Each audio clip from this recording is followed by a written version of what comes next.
صفقة تاريخية لنادي الزمالك، بالفعل هي صفقة القرن. نادي الزمالك يا جماعة هيجيب لعيب من النادي الأهلي مش طبيعي، الراجل ده مكسر الدنيا جوه النادي الأهلي.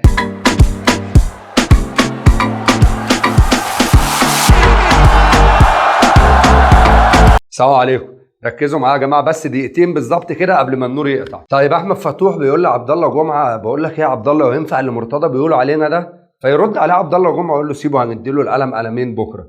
طيب احمد فتوح بيتعمل له كوبري، جمهور الزمالك بيسال بعض وعمالين في حاله من الجنان عند بعض جمهور نادي الزمالك. هو كل ما اللعيب يلمع عندنا ويحصل له ان هو يبقى فت ممكن يطلع كوبري للنادي الاهلي؟ طبيعي يا حبيبي، لان مفيش اي بني ادم عاقل ممكن يشتغل تحت ايد مرتضى منصور. من المعقول والمنطق ان انا اكون في نادي زي نادي الزمالك الكبير العظيم وكل يوم يطلع اتهان وكل يوم اتشتم وكل يوم يطلع عليا ان انا بتاع مخدرات وكل يوم لعيبه نادي الزمالك بتيجي تقف صف كده انتباه قدام رئيس نادي اللي هو اساسا دي مش وظيفته؟ فالطبيعي ان انت لو قعدت عملت مقارنه ما بين رئيس النادي الاهلي ورئيس نادي الزمالك، العقل والمنطق هيخليك تختار الاهلي حتى لو انت مش اهلاوي. لو انت انتمائك الاول والاخير لنادي الزمالك فالكرامه اهم من اي شيء في الدنيا. والسؤال اللي محير بعض الزملكاويه هو ليه رموز نادي الزمالك مش موجوده جوه نادي الزمالك؟ ما هو ده برضه ناتج طبيعي ان رموز نادي الزمالك اللي هم اسمهم مرتبط طول عمره بنادي الزمالك الطبيعي مش هيبقوا موجودين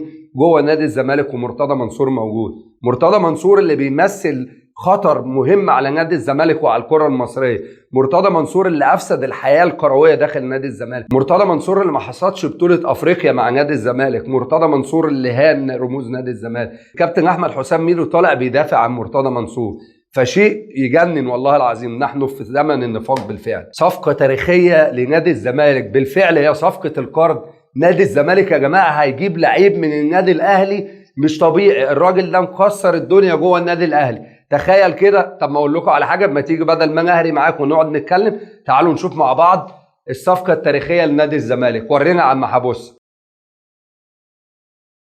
طبعا هي دي الصفقه اللي جمهور نادي الزمالك بيحلم بيها، شغل جنان وعبث بيحصل من مجلس اداره نادي الزمالك.